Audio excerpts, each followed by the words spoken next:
بسم الله الرحمن الرحیم. نن زموږ سره لیکچر 2 دی د ډاینامیکس چپټر 3 د کلاس 9 فزیکس.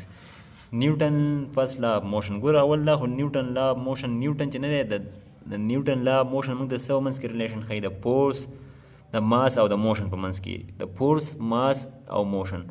خو فورس او ماس او موشن په باره کې ایټالین ساینسدان ګلیلیو چې نه دی دا ریلیشنشپ اول شو کړی، خو د ګلیلیو نه پس دا آیډیا چې نه دی دا مخکې بیا نیوټن فارورډ لا بوتله، نو دی بیا نیوټن خپل نمونه ورتله چې نیوټن فرست لا اف موشن، سیکنډ لا اف موشن، تھرډ لا اف موشن. صحیح شو.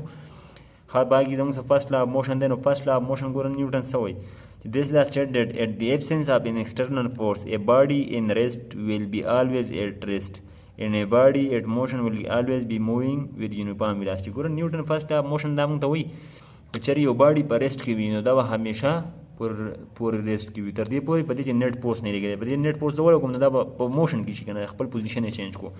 بل دا دویم پکې دا خبره کوي چې یو باډي به په موشن کې وي تر دې پورې به نه سټاپ کېږي، په دې باندې چې ایکسټرنل فورس ونه لګي، نیټ فورس ونه لګي. نو یو باډي چې په موشن کې وي دا په یونیفارم ویلاسټي سره بیا خپل موشن جاري ساتي. میتھمیټیکلی زموږ سره دا دی ګوره چې اف پس شي زیرو وي، اکسلریشن به زیرو وي، مطلب دا چې فورس زیرو شو. صحیح شو. نو باډي په ریسټ کې کنه اکسلریشن چې زیرو شو مطلب یونیفارم ویلاسټي شو، باډي په یونیفارم ویلاسټي سره رواني. ښه ګوره ایکسپلینیشن دی. ګوره نیوټن فرست لا اف موشن چې نه دی زموږ سره په دوو پارټس کې ډیوایډ شوی دی چې باډي ایټ ریسټ او باډیز ان موشن. ګوره اولی پارټ چې نه باډیز ایټ ریسټ. The first part of this law show that the state of rest when no external force act upon it. ګوره دا موږ دا خبره کوي چې د نیوټن فرست لا اف موشن چې نه دی د اولی پارټ موږ د باډي اف ریسټ باډي ایټ ریسټ ښایي. ګوره دا کتاب دی په دې میز پروت دی، دا کتاب همیشه پورې په دې میز پروت دی، تر دې پورې دې به څوک ورغلی نه وي راچوت کړی نه وي. نو دا خو صحیح خبره ده بهایي چې یو باډي په ریسټ کې ده، مطلب دا بالپین په ریسټ کې دی، دلته په ریسټ کې شو، نو دا به د همیشه پورې د ریسټ کې د دې پورې چې په دې باندې ایکسټرنل فورس لګېدلی نه وي، چا راچوت کړی نه وي. دویمه خبره زموږ سره دا ښیي چې باډیز ان موشن. ګوره د سیکنډ پارټ شو دیټ د سټیټ اف یونیفارم ویلاسټي. دویم پارټ به موږ ته څه کوي چې باډي به په څه شي په یونیفارم ویلاسټي سره رواني.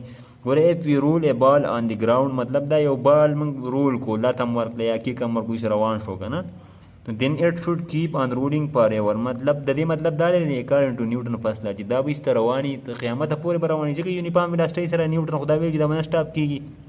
ښه خو بټ اټ از اگینسټ اف اور کامن سینس اور کامن ابزرویشن دی. مطلب دا چې دا زموږ د کامن ابزرویشن خلاف خبره ده. څنګه چې یو باډي بال نه موږ لاته ورکړو نو خامخا دا به څه ټایم پس ودرېږي، بیکاز د بال کم ټو ریسټ، نو بال به ریسټ راځي افټر کورینګ سم ډسټنس. مطلب دا چې فاصله توی کړي نو بیا به بال څه شي کړي ودرېږي به.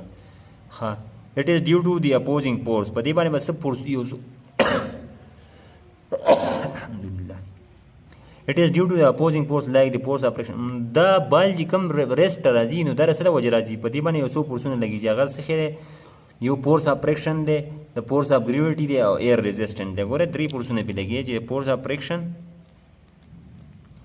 او د فورس اف ګریویټي او ایر ریزسټنټ. نو دا درې فورسونه چې زموږ سره په دې باډي باندې ګوره کله چې باډي موږ کیک کړو نو هغه په یونیفارم ویلاسټي سره نه ځي، هغه به څه ټایمه پورې روان وي او بیا به سټاپ شي. د څه وجې سټاپ کېږي؟ درې فورسونه پرې لګي، یو د فریکشن دی، بل ګریویټي چې کوم فورس لګوي، بل ایر ریزسټنټ دی. نو دې درې فورسونو د وجې باډي څه شی کوي ریسټ راځي. دا د نیوټن فرست لا اف موشن.